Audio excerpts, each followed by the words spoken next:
ळमो अरिहन्ताणं ळमो सिद्धाणं ळमो आयरियाणं ळमो अछायाणं ळमो लोये सवसाहूणं मंगलम भगवान वीरो मंगलम गौतमो गणि मंगलम कुंद कुंदाद्यो जैन धर्मोस्तु मंगलम सर्वमंगल मांगल्यम सर्वकल्याणकारकम प्रधानम सर्वधर्मानं जैनं जयतु शासनम् जैनं जयतु शासनम् वन्दित्वा सर्वसिद्धे धूमचलमणोऽवं गदिं पत्ते वोच्छामि समय पाहुड मिणमो सुध केवली भणिनम् नमः समय साराय स्वानुभूत्या चकासते चित स्वभावाय भावाय सर्वभावांतरच्छिदे। समय सार ग्रंथ की 50 से 55 नंबर की गाथाएं 29 प्रकार के भाव जिन्हें पुद्गल का परिणाम कहकर ये मेरे स्वरूप में नहीं है, ऐसी चर्चा की गई है। कल हमने इन गाथाओं को नहीं पढ़ा था, अभी हम पद्यानुवाद पढ़ेंगे। डॉक्टर साहब वाला ये पद्यानुवाद जो आपकी स्क्रीन पे दिख रहा है, इसे पढ़ते हैं क्योंकि ये थोड़ा कंपैरेटिवली सरल है। सुध जीव के रस गंधना अरवर्ण नाय स्पर्शना यह देह ना जड़ रूपना संस्थान ना सहनन ना राग है ना द्वेष है ना मोह है इस जीव के प्रत्यय नहीं है कर्म ना नो कर्म ना इस जीव के ना वर्ग है ना वर्गणा अरे कोई इस पर धक नहीं अर नहीं है अनुभाग के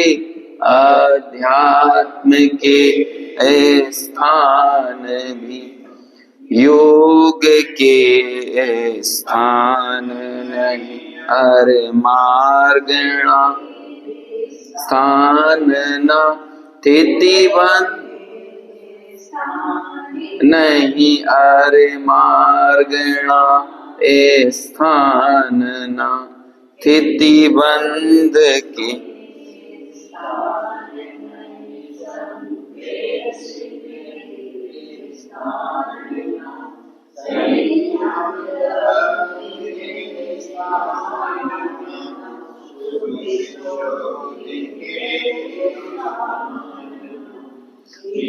वे के स्थान नहीं गौण थान के स्थान ना क्योंकि ये सब भाव पुद्गल वे के परिणाम है। कल हमने शुरुआत के जो 5 विशेषण हैं उन्हें टीका से पढ़ लिया था।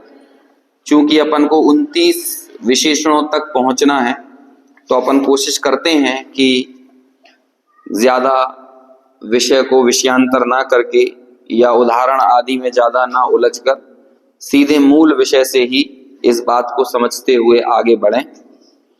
6वें नंबर के बोल पर चलते हैं। सभी बोलों में कॉमन बात एक ही है कि यह सर्व ही जीव के नहीं है, क्योंकि यह सब पुद्गल द्रव्य के परिणाममय होने से अनुभूति से भिन्न है। सबसे वजनदार बात यदि इन वाक्यों में कोई है तो वो यही है कि ये मेरी अनुभूति से भिन्न है। ये जिसके भी होते हों तो होते रहें, जहां होते हों होते रहें, जिस अवस्था में होना हो, लेकिन ये मेरी अनुभूति में ये विषय नहीं आते, इसलिए ये मेरा स्वरूप नहीं है। छठवें बोल पर चलते हैं। छठवा बोल, छठवा जो भाव है वो मूल गाथा में है शरीर, है ना। ये देखो अपन यहां देखते हैं, सबसे पहले हमने देखा रस पहला, गंध 2, वर्ण 3, स्पर्श 4, है ना, और रूप, रस गंध वर्ण स्पर्श और रूप। प्राकृत गाथा से देखते हैं। जीवस्तणत्ति वन्नो णविगंधो णरसो णाफासो और णविरूपम, है ना। ये दूसरे वाली पहली गाथा की दूसरी लाइन में रूपम, तो रूपम तक बात अपनी हो चुकी है। रूप और वर्ण में क्या फर्क है, कल अपन ने आखिर में ही बात की थी। हाँ, वर्ण जो होता है वो स्पेसिफिकली कलर को दर्शाता है, जो कि रंग होते हैं किसी भी पुद्गल द्रव्य में, वो वर्ण से व्याख्यायित किए जाते हैं। और रूप का मतलब मूर्त पना लेना है, जो मूर्तिक पना होता है ना। कई बार हम पुद्गल को रूपी अकेला कह देते हैं और कई बार मूर्तिक कहते हैं। जो हमने जीव का लक्षण बनाया 6 ढाला ग्रंथ में, चिन्ह मूरत बिन मूरत, तो वहां बिन मूरत कह के हमने क्या बता दिया कि वो मूर्तिक नहीं है। तो कई बार आप उसे अमूर्तिक कह देते हो, कई बार अरूपी कह देते हो। तो अरूपी पने में और अमूर्तिक पने में चारों ही विशेषण आते हैं। कौन कौन से? स्पर्श, रस, गंध और वर्ण। तो स्पर्श आदि सर्व सामान्य जो पुद्गल के विशेषण हैं, जब आप उनको सामान्य रूप से उनका निषेध करते हो तो कह देते हो अरूपी। और अवर्ण इतना अकेला कहोगे तो सिर्फ एक वर्ण मात्र गुण का निषेध होता है। तो इन 5 विशेषणों में मैं पुद्गल द्रव्य से भिन्न हूं, यहां तक की बात हुई। आगे कह रहे हैं णा शरीरम, 6वें नंबर पे देखो। अभी णा शरीरम में क्या लिखा है? शरीर कितने प्रकार के होते हैं? औदारिक, वैक्रियक, आहारक, तेजस और कारमाण शरीर। यह सर्व ही जीव के नहीं है, है ना। अकेला हमको औदारिक शरीर तो दिखता है, लेकिन हमको बाकी और शरीर कभी भी पकड़ में नहीं आते। आज तक ये जीव कभी भी संसार अवस्था में 2 शरीरों से मुक्त नहीं हुआ है। कौन कौन से 2 शरीर? तेजस शरीर और कारमाण शरीर। ये कारमाण शरीर क्या है? एक बार ऐसा हुआ कि कारमाण शरीर की जगह निकल गया शब्द कार्बन शरीर कार्बन शरीर। तो फिर बाद में गंभीरता से सोचा कि हाँ सही तो है, हमारे परिणामों की कार्बन कॉपी का नाम ही कारमाण शरीर होता है। आप जैसे जैसे परिणाम करते हो बस उसकी एक कार्बन कॉपी छपती जाती है, और वो कार्बन कॉपी जो है ना वही कारमाण शरीर है। आपने राग किया, द्वेष किया, शुभ राग किया, अशुभ राग किया, है ना। राग और द्वेष दोनों ही शुभ और अशुभ होते हैं। कई बार द्वेष भी शुभ होता है। कैसे द्वेष शुभ होगा? अरे जैसे कोई व्यक्ति धर्म के ऊपर आफत लेके आ रहा हो तो उस व्यक्ति के प्रति द्वेष होता है ना। हमें द्वेष से व्यक्तिगत जीवन से नहीं है, लेकिन चूंकि वो धर्म का नाश कर रहा है, धर्म का घातक है, धर्म का अवर्णवाद कर रहा है, तो एक मन में जो क्षोभ जैसा कुछ पैदा होता है उस व्यक्ति के प्रति, तो वो शुभ द्वेष है। जैसे कि आपने वो कहानी सुनी होगी ना, 2 जानवर मुनिराज की रक्षा, और एक मुनिराज को मारने के लिए लड़ रहा था सिंह, और सूकर उन्हें बचाने के लिए लड़ रहा था। तो दोनों को एक दूसरे से द्वेष था कि नहीं? लेकिन एक शुभ द्वेष के फल में कहा गया, हालांकि वो शुभ द्वेष भी राग से पैदा हुआ है। किसी के प्रति राग था तब तो किसी अन्य के प्रति द्वेष पैदा हुआ। इसलिए जैन धर्म में द्वेष को परिभाषित ना करके राग को ज्यादा परिभाषित किया गया है। और वास्तव में हिंसा को भी समझाने के लिए कहां समझाया कि आत्मा में राग की उत्पत्ति होना ही हिंसा है, द्वेष की उत्पत्ति होना हिंसा नहीं कहा। क्योंकि आप द्वेष के भीतर थोड़ा सा प्रवेश करोगे तो आपको नीचे राग खड़ा हुआ मिलेगा। आप एक भी द्वेष ऐसा बता दो जहां पर राग ना होता हो। आज पाकिस्तान से लोगों को द्वेष है तो क्यों है? क्यों? भारत से राग है तभी तो द्वेष है ना। मच्छर से द्वेष है, क्योंकि शरीर से राग है, गर्मी से सर्दी से द्वेष है, क्योंकि देह में निज बुद्धि है, आत्म बुद्धि पड़ी हुई है, राग बुद्धि पड़ी है, तो इसीलिए द्वेष है। तो द्वेष अलग से कुछ एग्जिस्टेंस नहीं करता।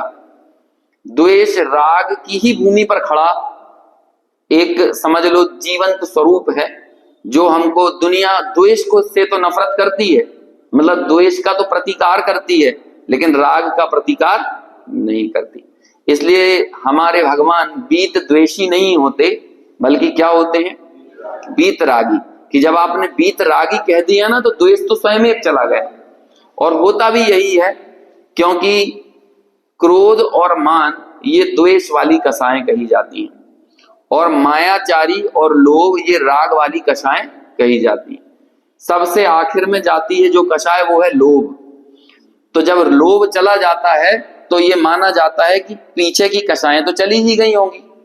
तो इसलिए जो वीत रागी हो गया वो वीत द्वेषी हो ही गया, ये बाय डिफॉल्ट मान लिया जाता है।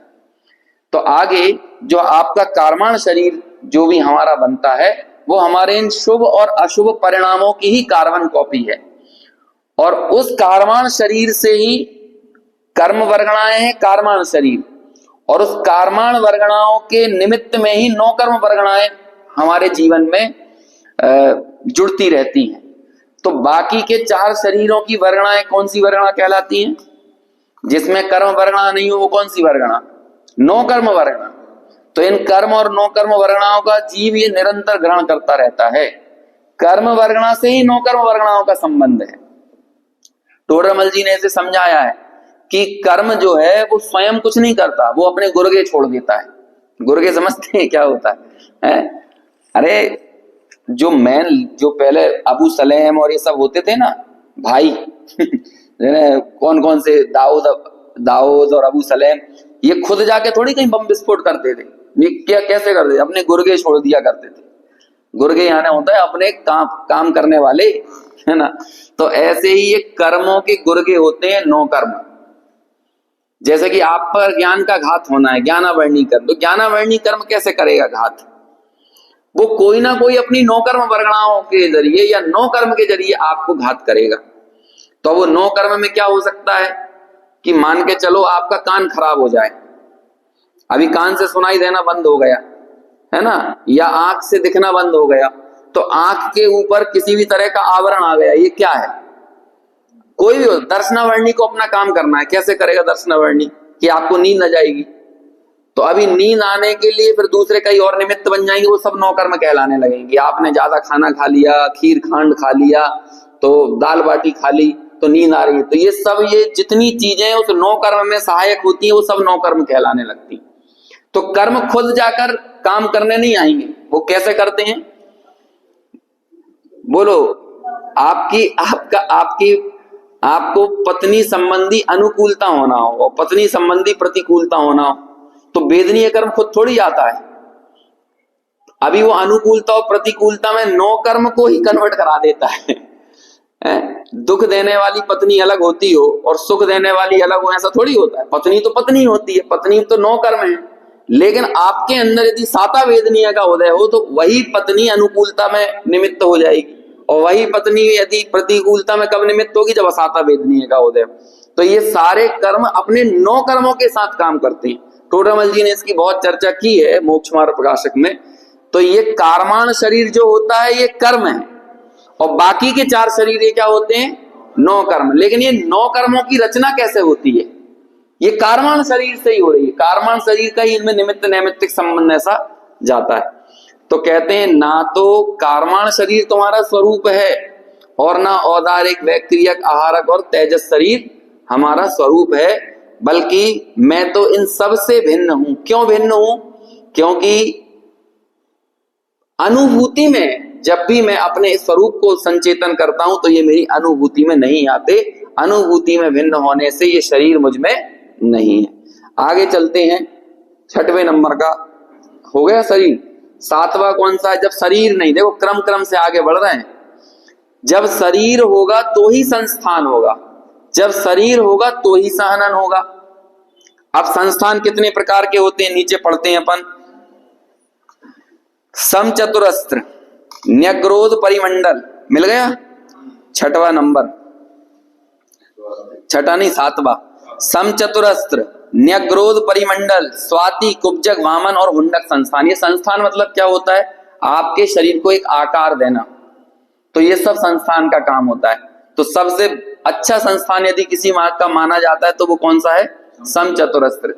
भगवान की प्रतिमा भी जो बनाई जाती है ना, जो मूर्ति विज्ञान के जानने वाले हैं वो ये बात बताते हैं, प्रतिमा को, अपनी जैन मूर्ति विज्ञान जो है 108 जगह से प्रतिमा को नापा जाता है।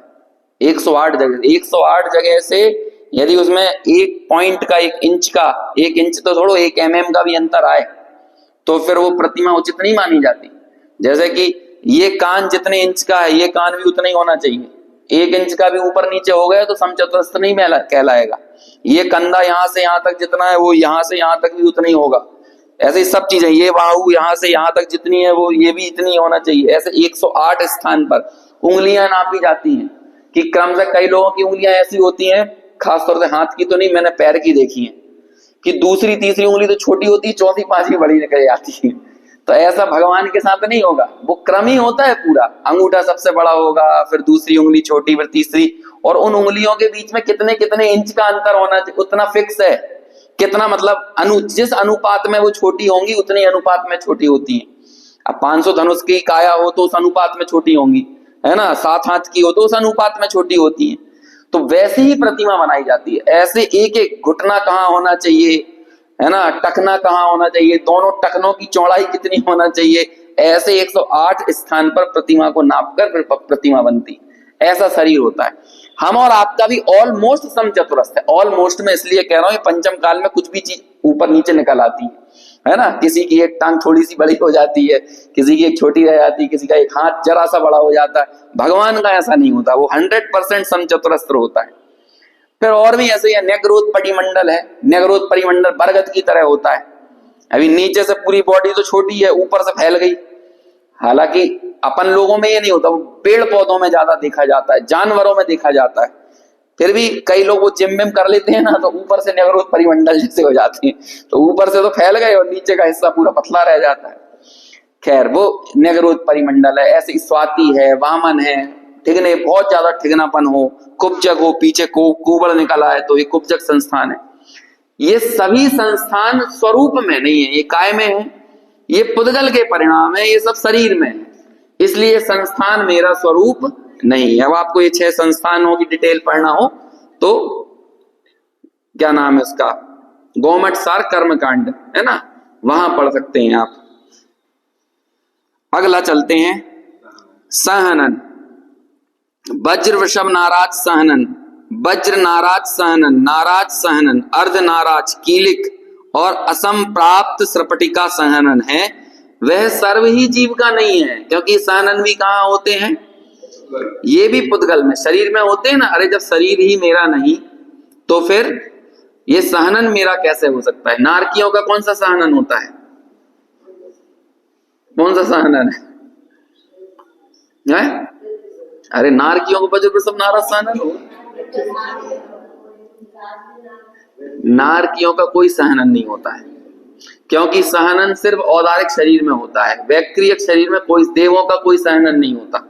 सहनन यानी होता है हड्डी, है ना। वैक्रियक शरीर वालों के ये हड्डी वाला, हड्डी से अटैचमेंट नहीं होता उनका, ये औदारिक शरीर वालों की हड्डियों से जुड़ान होता है। तो जैसे वज्र वृषभ नाराज, ये 3 सहनन है ना, तो हड्डी, वज्र भी, हड्डियां भी वज्र की, है ना। वृषभ यानी होता है क्या कहलाता, वेस्टर्न जो होता है ना, वेस्टर्न बॉडी के वेस्टर्न पार्ट्स जो होते हैं, हड्डियां को जोड़ दो, वो वेस्टर्न भी काय का होता है, वो भी वज्र का होता है। नाराज यानी होता है वज्र वृषभ नाराज सहनन, उनकी जो अटैचमेंट होता है, जो जैसे घुटने वगैरह आपस में ज्वाइंट्स होते हैं ना, वो ज्वाइंट्स भी काय के होते हैं, वो भी वज्र के होते हैं। तो ऐसे वज्र वृषभ नाराज, वृषभ नाराज सहनन, सहनन भी वज्र का, क्या कहते हैं, वेस्टर्न भी वज्र का और ज्वाइंट्स भी वज्र के। तो ऐसा टोटल जो वज्र का निर्माण है हड्डियों में, वो वज्र वृषभ नाराज होते हैं। फिर इसी तरह से घटते जाते हैं कि वृषभ नाराज सहनन, है ना, फिर नाराज सहनन। तो और इन सहनन के अनुरूप ही निमित्त नैमित्तिक संबंध है कि ये जीव ऊपर कहां तक जाएगा और नीचे कहां तक जाएगा, ये सब है। जैसे कि आज के समय में हम और आप लोगों का जो सहनन है उस अनुसार अपन 16वें स्वर्ग तक ऊपर जा सकते हैं, और यदि नीचे जाएंगे तो कहां तक जाएंगे, तीसरे नरक तक, है ना। ये सब है। फिर वृषभ नाराज वाला कहां तक जाएगा, वज्र वृषभ नाराज वाला कहां, वृषभ नाराज वाला सर्वार्थ सिद्धि तक जा सकता है, लेकिन वज्र वृषभ नाराज सहनन वाला ही कहां जाएगा, वो ही मोक्ष जाएगा। तो ऐसा ही सहनन का स्वरूप है। अपने में ही होते हैं सब संगनन, अपने में, और 2 इंद्रिय से लेके 5 इंद्रिय, 1 इंद्रिय का कोई सहनन नहीं होता, समझ गए। देवगति का कोई सहनन नहीं, नरक गति का कोई सहनन नहीं, और 1 इंद्रिय का भी कोई सहनन नहीं होता। 2 इंद्रिय से संगी 5 इंद्रिय जो मनुष्य और त्रियंश होते हैं उनका ही सहनन होता है। हाँ, काल के हिसाब से फिर इसमें असर पड़ता है। अपन लोगों का नाराज, अर्ध नाराज, है ना, ये वाले सहनन, ना वज्र वृषभ होता है ना वृषभ नाराज होता है, तो ये नीचे नाराज, अर्ध नाराज, इस तरह के सहनन होते हैं। आजकल तो मनुष्यों की भी बड़ी अटपटी सी स्थितियां मिलने लगी हैं। शरीर की हड्डियां एकदम ऐसी रहती हैं फ्लेक्सिबल कि उस व्यक्ति से हाथ ही ऐसा नहीं उठता है। कई पेपर में आते हैं, क्योंकि हड्डियों के जो जॉइंट्स जिस लेवल के होना चाहिए तो वो चल नहीं पाता व्यक्ति, हड्डियां इस लेवल की कमजोर हो रही हैं, या पता नहीं कैसा से ऐसा सहनन बन रहा है। तो ये सब है, धीरे धीरे 6वें काल की तरफ आगे बढ़ेंगे तो और सहनन में, संस्थानों में, सब में ऊट पटांग चरित्र होता चला जाएगा। 7वां, खैर मेरे स्वरूप में ये नहीं है, मेरी अनुभूति से भिन्न है। अभी अपन बताएंगे अनुभूति से भिन्न है और इनका आपस में सम्यक दर्शन से कैसे संबंध है। देखो आगे बढ़ते हैं, यहां तक अभी कर्म की बात हुई, अब आगे बढ़ते हैं भाव कर्म की तरफ। कर्म नो कर्म की बात की ना अपन ने, अब चलते हैं भाव कर्म की तरफ। जो प्रीति रूप राग है वह सर्व ही जीव का नहीं है। क्यों नहीं है? क्योंकि वह भी पुद्गल द्रव्य का परिणाम होने से अनुभूति से भिन्न है। ठीक है, ये तीनों पढ़ लेते हैं पहले अपन। जो अप्रीति रूप द्वेष है वह सर्व ही जीव का नहीं है, क्योंकि वह भी पुद्गल द्रव्य का परिणाम होने से अनुभूति से भिन्न है। और तीसरा, जो यथार्थ तत्व की अप्रतिपत्ति, अप्रतिपत्ति यानी होता है जानने में आना, और अप्रतिपत्ति यानी होता है नहीं जानने में आना। यथार्थ तत्व की अप्रतिपत्ति, यह सही स्वरूप नहीं जानना, और जब सही स्वरूप नहीं जानोगे तो सही निर्णय नहीं करोगे। तो यथार्थ तत्व की अप्रतिपत्ति रूप जो मोह है वह सर्व ही जीव का नहीं है, क्योंकि वह भी पुद्गल द्रव्य के परिणाममय होने से अपनी अनुभूति से भिन्न है। तो ना राग मेरा स्वरूप, ना द्वेष मेरा स्वरूप, और ना मोह मेरा स्वरूप। ये भी पुद्गल के परिणाम क्यों है? क्योंकि इन सब में पुद्गल ही निमित्त बनता है, पुद्गल का ही अवलंबन होता है। तो जो पुद्गल के अवलंबन से हो, जिसमें पुद्गल निमित्त बने, वो सब किसका? वो सब पुद्गल का। अब ये मेरा स्वरूप नहीं है, इस चीज को देखो। यदि मोह मेरा स्वरूप हो जाए, सम्यक दर्शन किसे कहते हैं? सही दृष्टि का नाम ही सम्यक दर्शन है ना। सही दृष्टि तो क्या है? सम्यक दर्शन। अभी यदि मेरा स्वरूप मोह हो और मैं अपने आप को मोही मानूं, तो मोही मानने का ही नाम सम्यक दर्शन हो जाएगा ना, क्योंकि मोह मेरा स्वरूप है और मैंने अपने आप को मोही मान लिया, तो इसमें गलती की क्या बात है? तो अपने आप को मोही मानने का नाम ही सम्यक दर्शन हो जाएगा। अपने आप को रागी मानने का नाम ही सम्यक दर्शन हो जाएगा। क्यों? राग यदि मेरा स्वरूप हो और मैं अपने आप को रागी मान लूं, तो बोलो इसमें मैंने गलत क्या माना? मैंने सही तो माना, रागी मेरा स्वरूप था। रागी को रागी मान लिया, द्वेषी को द्वेषी मान लिया, मोही को मोही मान लिया, तो क्या समस्या है?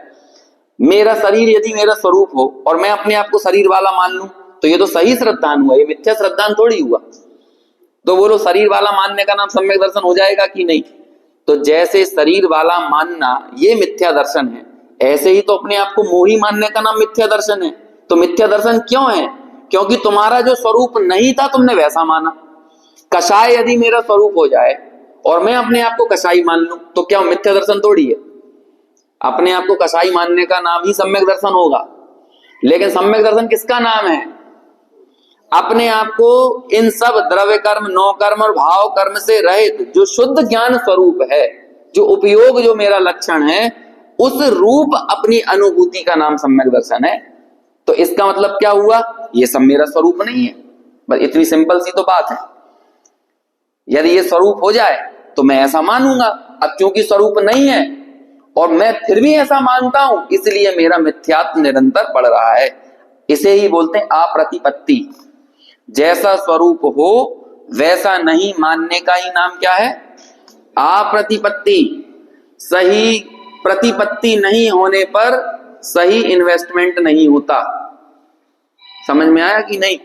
कौन सा शेयर कितना रिटर्न देगा, उसका पास्ट परफॉर्मेंस क्या है, वर्तमान उसका एसेट कितना है, कितना किस तरह का बिजनेस कर रहा है, ये सब जब आपको पता हो तब जाकर आप उसमें इन्वेस्ट करो तो रिटर्न मिलने की संभावना हो सकती है।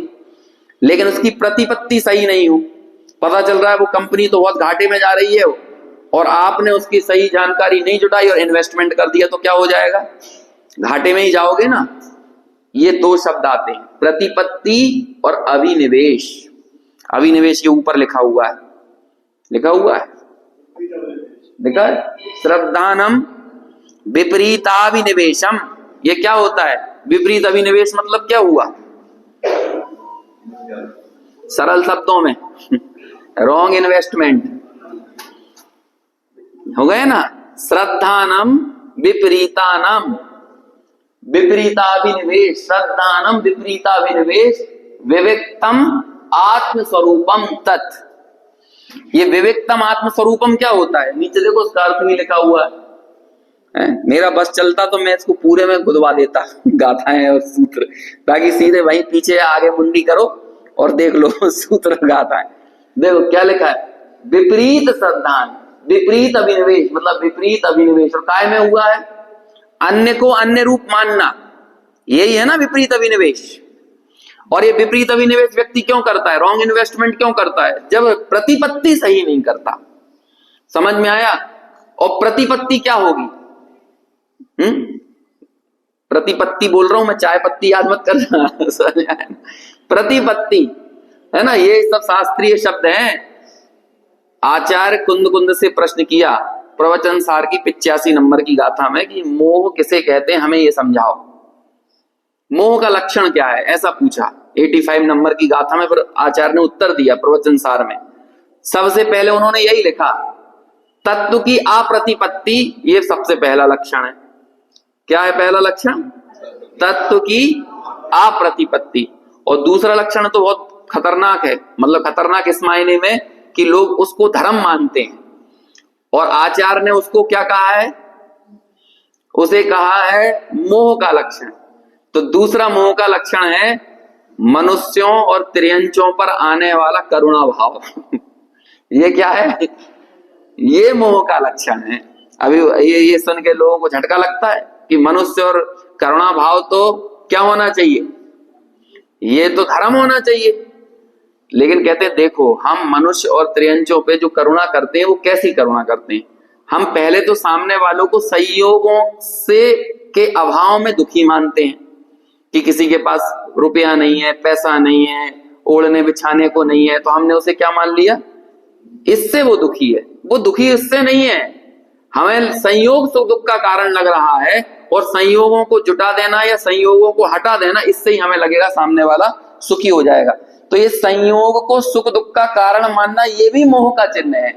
आचार्य इनडायरेक्टली आपको वहां लेके जाना चाह रहे हैं। संयोग सुख दुख का कारण माना, तो और संयोग को सुख दुख का कारण मानकर ही तुमने क्या कोशिश की? सामने वाले को सुखी बनाने की कोशिश की। किसी के हाथ नहीं है तो आपको लगेगा इसे हाथ हो जाना चाहिए। देखो, दुनिया की इतनी ज्यादा चिंता मत करो कि हम अपनी चिंता ही ना कर पाए। आपको लगता होगा कि गाय भैंस कीचड़ में लोड़ रही है, तो आपको ये लगता होगा कि कितनी दुखी है। उस भैंस से थोड़ा पूछ लो जाके तुम ज्यादा करुणा मत दिखाओ उसके प्रति। वो तो अपनी पर्याय में लोड़ रही है, तुम्हें लग रहा है कीचड़ में लोड़ रही है। मतलब कीचड़ में नहीं, इसके लिए बहुत अच्छा शब्द प्रयोग किया, अपन पढ़ के आए हैं। वो क्या नाम था, 20वें नंबर का कलश था इसमें ही, मोह माजन्म लीड़म।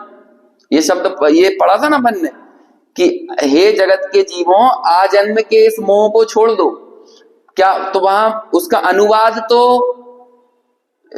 लीनता छोड़ने के अर्थ में किया अनुवाद, लेकिन आचार्य का जो पाठ है वो लीड़। लीड़ यानी मतलब क्या होता है?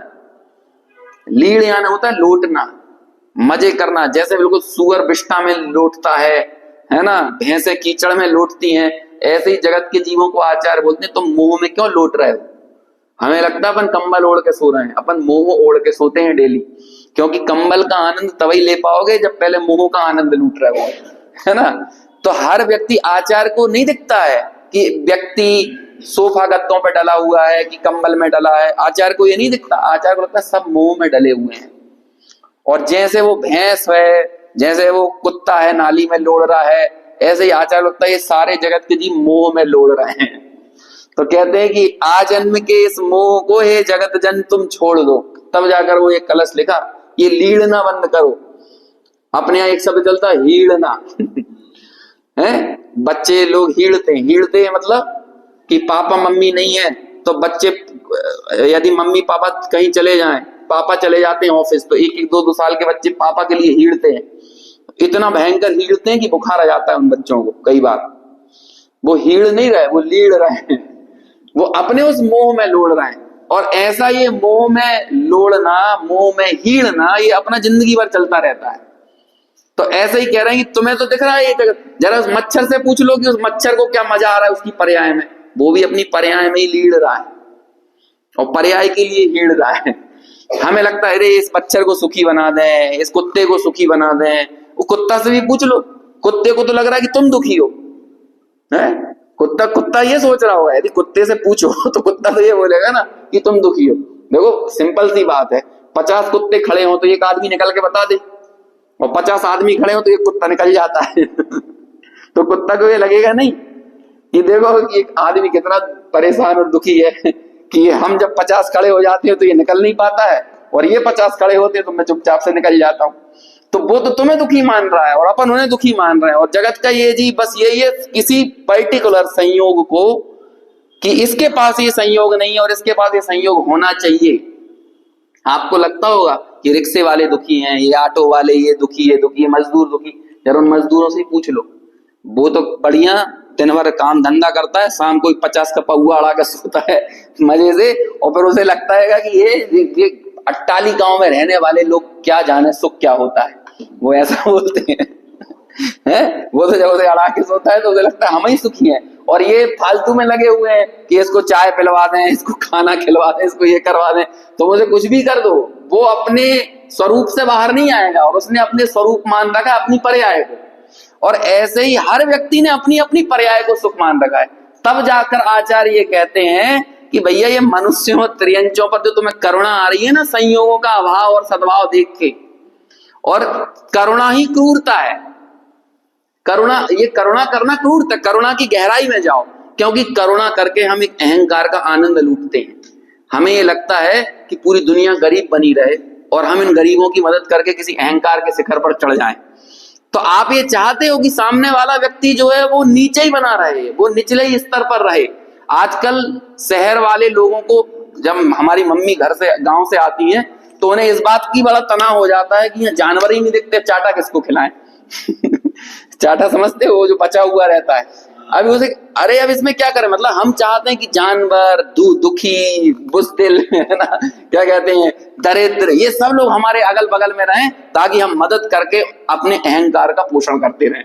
तब ये बड़ी समस्या है। तो कहते हैं ये क्रूरता है, क्योंकि तुम जगत के प्रत्येक जीव को दुखी बनाए रखना चाहते हो। क्योंकि करुणा उपजती ही तब है जब तुम्हें दुख दिखाई देता है। जब अपने भीतर दुख होता है ना, तब हमें चारों ओर दुख नजर आता है।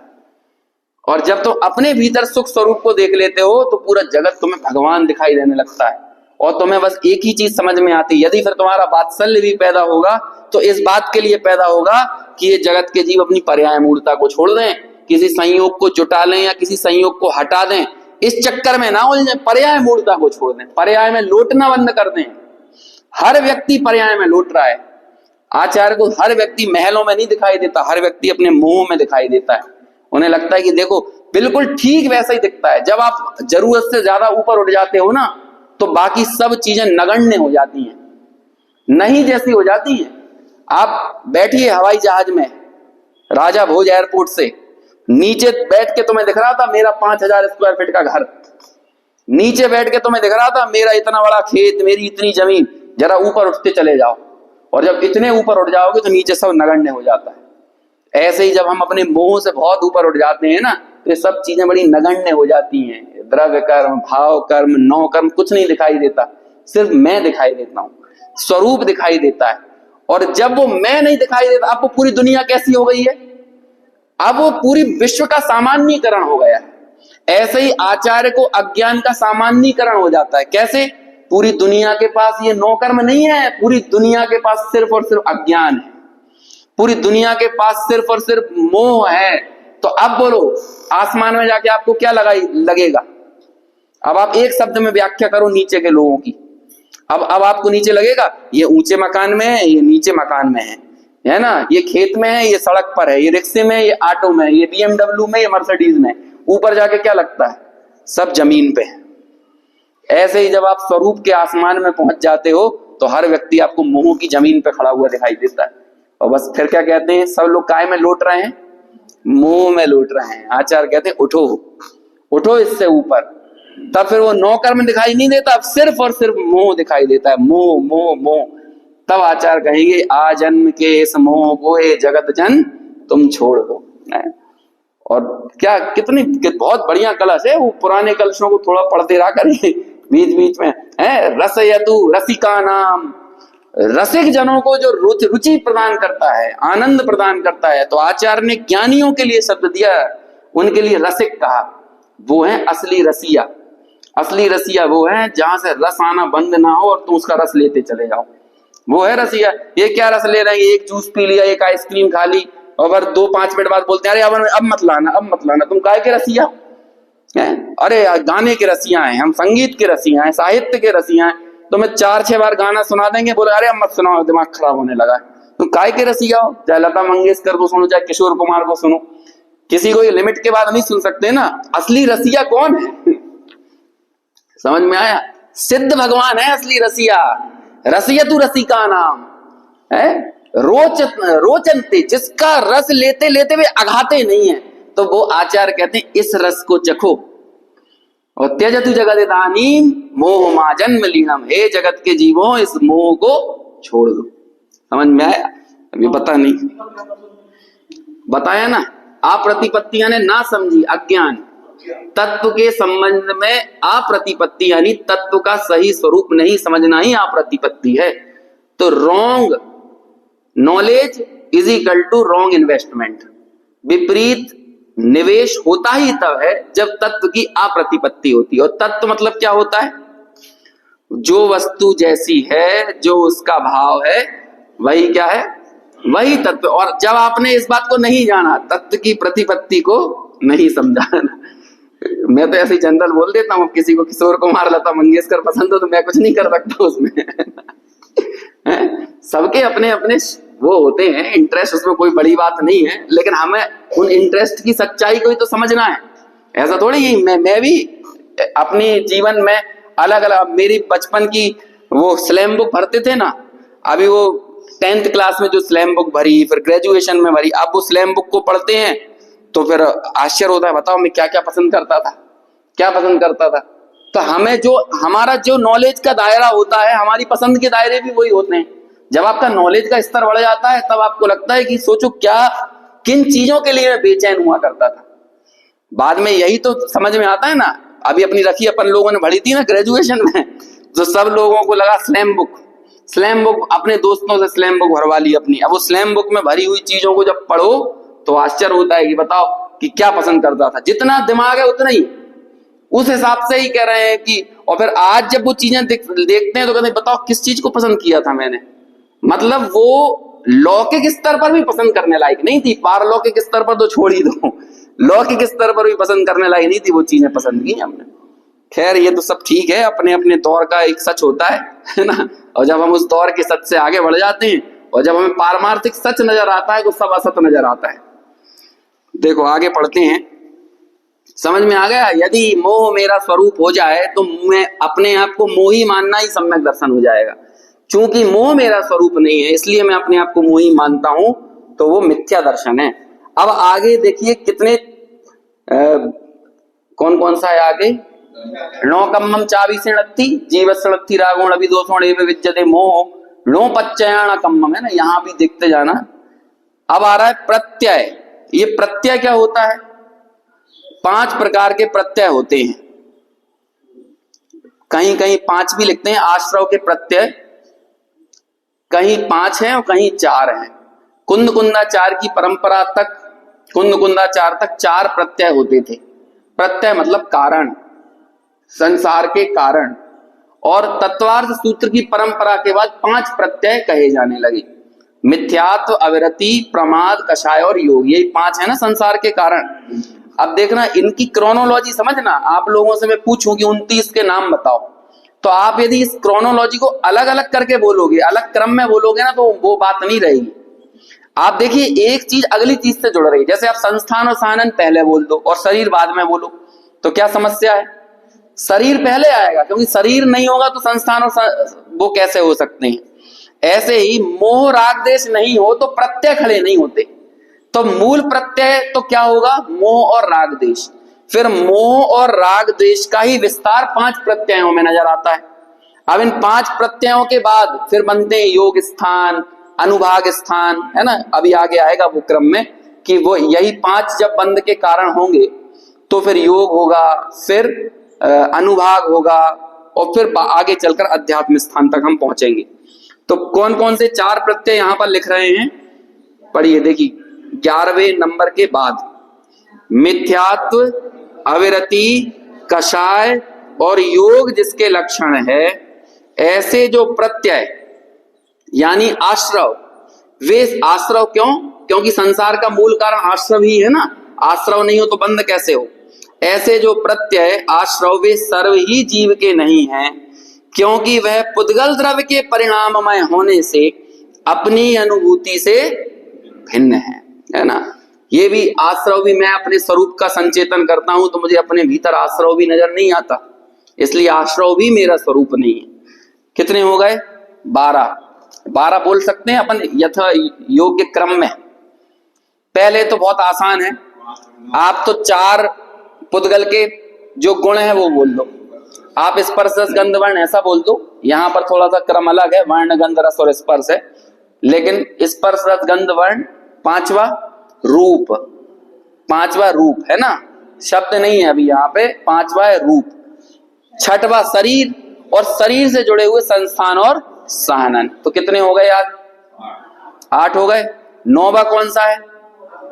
राग, द्वेष और मोह। तो 9, 10, 11 हो गए, राग, द्वेष और मोह। 12वां कौन सा है? प्रत्यय, आश्रव, संसार का कारण सो प्रत्यय। वो भी मेरा स्वरूप नहीं, क्योंकि पुद्गल द्रव्य का परिणाम होने से अनुभूति से भिन्न है। अगला कौन सा है? जीवत्सणत्ति रागो नविदोषो लेव विद्यते मोहो णोपच्चया। अब देखो प्रत्यय के बाद अब अलग से लिख रहे हैं नौ कर्म और कर्म। कर्म नौ कर्म को अलग से लिख के बता रहे हैं। यद्यपि पूर्व में कर्म नौ कर्म की यथोचित चर्चा कर दी, लेकिन ये ठीक वैसा ही है जैसे पहले वर्ण को अलग से लिखा और फिर रूप कह के सबको क्या कहते हैं, बोलते हैं ना, भाड़ में झोंक दिया, आग लगा दी सब में। ये सब मेरा स्वरूप नहीं है। अपन लोक में ऐसे ही बोलते हैं ना, अरे कहते हैं हाँ ले जाओ ये तिजोरी ले जाओ, ये पैसा ले जाओ, ये सोना ले जाओ, ये क्या कहते हैं, ये ज्वेलरी ले जाओ, कपड़ा ले जाओ। अरे तुम तो पूरा मकान ही ले जाओ, पूरा घर ही ले जाओ। जब गुस्सा आती है तो ऐसे ही बोलते हैं ना, स्पेसिफिक से कॉमन की तरफ बढ़ते हैं। पहले स्पेसिफिकली गुस्सा ऐसे ही आती है ना, तो अपन यही से शुरू करते हैं, हाँ मार लो हमें, हाँ पीट दो हमें, बुरे शब्द बोल दो, एक काम करो जान से ही मार दो ऐसे ही बोलते हैं ना। तो पहले अपन स्पेसिफिक से किस तरफ पढ़ते हैं, कॉमन की तरफ। तो ऐसे ही कहते हैं आचार्य भी बिल्कुल ऐसा स्वरूप संचेतन करके ऐसा बोल रहे हैं, वर्ण मेरा नहीं, रस मेरा नहीं, गंध नहीं, है ना। और फिर स्पेसिफिक तो अकेले रूप ही कह देते नहीं, ऐसे ही होता है। यही तरीका होता है स्वरूप संचेतन में भी, भीतर में ऐसे ही अवभास होता है। साविकल्प संवेदन भी ऐसा ही होता है। तीसरा विकल्प में हम स्पेसिफिक से जाते हैं, क्योंकि पहले हम स्पेसिफिक की अनुभूति करते हैं और स्पेसिफिक का ही एक पूरा का पूरा जत्था वो हमारी कॉमन यानी सामान्य अनुभूति का विषय होता है। तो आचार्य ऐसे ही कहते हैं, वर्ण मेरा नहीं, रस मेरा नहीं, गंध मेरा नहीं, स्पर्श मेरा नहीं, अरे रूप ही मेरा नहीं, संस्थान मेरे नहीं, सहनन मेरे नहीं, शरीर मेरा नहीं, अरे कर्म नो कर्म मेरे नहीं, है ना। ऐसे ऐसे बढ़ रहे हैं आगे। ये मेरा नहीं है स्वरूप, मेरा तो सिर्फ क्या है, पकड़ के आए ना, चित्त शक्ति चेतना गुणम, एक चेतना गुणी मेरा है। देखो मेरी पर्याय मूर्ता कहाँ कहाँ ठहर रही है, कहाँ कहाँ, रस में, रूप में, गंध में, है ना। सर्दियों में स्किन मेरी कितनी ड्राई हो गई है, तो ड्राई तुम्हारा स्वरूप है, या चिकनी कर लोगे तो चिकना तुम्हारा स्वरूप हो जाएगा। कैसे होना चाहिए, कैसे बाल होना चाहिए, कैसे गाल होना चाहिए, कहाँ उलझे हुए, ये तो बहुत ऊपर की स्थिति आ गई। कर्म नो कर्म तुम्हारा स्वरूप नहीं, अभी बिल्कुल जड़ से सब कुछ हटा देंगे, और जब सब कुछ हटा देंगे तो क्या रह जाएगा। अभी कोई ये कह सकता है कुछ ही तो नहीं बचने दिया, कुछ तुम्हारा था नहीं इसलिए नहीं बचने दिया, यदि होता तो बचने देते, है ना। अभी तो विशुद्ध रस, मौसमी का असली रस निकाल कर सामने रख दिया है। अब यदि वो रस को ग्रहण नहीं करके तुम्हें ये चिंता हो रही है कि छिलका क्यों निकाल दिए, बीजा क्यों निकाल दिए, छुना वुना क्यों निकाल दिए, तो फिर ये तो क्या कर रही है, उसका स्वरूप था ही नहीं। अभी आगे जाके कहेंगे कि संतरे के छिलके को भी संतरा क्यों कहा जाता है, संतरे के पेड़ को भी संतरा क्यों कहा जाता है। हमने कहीं सुन लिया बादाम खाने से ताकत आती है, और हम कहीं गए बादाम के पेड़ लगे हुए थे, तो किसी से पूछा ये क्या कर रही है, बादाम, तो पत्ता तोड़ के और खाने लगे अपन, तो बोलो कितनी ताकत आएगी। बादाम का पेड़ भी बादाम है, बादाम की टहनियां भी बादाम है, बादाम की वो जो ऊपर का जो मोटा रहता है जो चढ़ाते हैं अपन, है ना, वो छिलका भी बादाम है। लेकिन बादाम, असली बादाम क्या है, जो रस परिपाक होता है ना वो बादाम है, और वो रस परिपाक के कारण उसके सारे संयोग भी बादाम कहलाते हैं। 56 नंबर की गाथा में यही कहेंगे कि इन सबको जीव क्यों कहा जाता था, ये दे सब्बे भावा, ये सारे भाव जीव क्यों कहे जाते थे। अरे मूल जीव होने के कारण, जीव के संयोग के कारण व्यवहार में कह देता था ये भी जीव है, ताकि आइडेंटिफाई कर पाओ कि जीव क्या है। चलो आज फिर समय हो गया, आज पूरा नहीं हो पाएगा, कल जरूर हो जाएगा, है ना। तो कर्म नो कर्म इतना और अपन पढ़ लेते हैं। पहले कर्म पढ़ने, जो ज्ञानावर्णीय, दर्शनावर्णीय, वेदनीय, मोहनीय, आयु, नाम, गोत्र और अंतराय रूप कर्म है, वह सर्व ही जीव का नहीं है, क्योंकि वह पुद्गल द्रव्य के परिणाममय होने से कैसा है, मेरी अनुभूति से भिन्न है। अभी अपन यहीं रुकते हैं, इसके बाद कुछ योग की बात आएगी। योग मेरा नहीं, वर्ग मेरा नहीं, वर्गणा मेरी नहीं, स्पर्धक नहीं, ये सब चर्चा आएगी। तो ये थोड़ा सा और आगे का विषय है। यद्यपि इतना कह के सब कुछ आ जाता है, कर्म नो कर्म मेरे नहीं कह दिया ना, 19वीं गाथा में यही कहा था, जो कर्म को और नो कर्म को मैं और मेरा मानता है यही हमारी अप्रतिबुद्धता है, और जो कर्म और नो कर्म को मैं और मेरा मानना छोड़ देता है तो वो प्रतिबुद्ध हो जाता है। ये 75 नंबर की गाथा में कहेंगे। और ये पूरा एक क्या चल रहा है, प्रोजेक्ट चल रहा है, जो हमने 19वीं गाथा से शुरू किया था और 75वीं गाथा तक चलेगा। तो ये प्रोजेक्ट जब कंप्लीट होगा तो अप्रतिबुद्ध प्रतिबुद्ध कैसे बनेगा, कर्म और नो कर्म के परिणाम को जब मैं और मेरा मानना छोड़ देंगे और इसे मैं मात्र जानता हूं, ऐसा जब हम अनुभूति कर लेंगे तो ही कहते हैं कि ये जीव अप्रतिबुद्ध से प्रतिबुद्ध हो जाएगा। लेकिन अभी स्पेसिफिकली इनसे भेद विज्ञान की जो प्रक्रिया चल रही है वो आगे के 16 और बोल हमारे बचे हैं। 13 बोल याद हो गए, दोहरा लो एक बार हैं। वर्ण मेरा नहीं, रस मेरा नहीं, गंध मेरा नहीं, स्पर्श मेरा नहीं, रूप मेरा नहीं, शरीर मेरा नहीं, संस्थान मेरा नहीं, सहनन मेरा नहीं, राग मेरा नहीं, द्वेष मेरा नहीं, मोह मेरा नहीं, प्रत्यय मेरा नहीं, और कर्म मेरे नहीं। बस 13 पर 13 हो गए, 16 बचे हैं, उनकी चर्चा आगे कल करते हैं।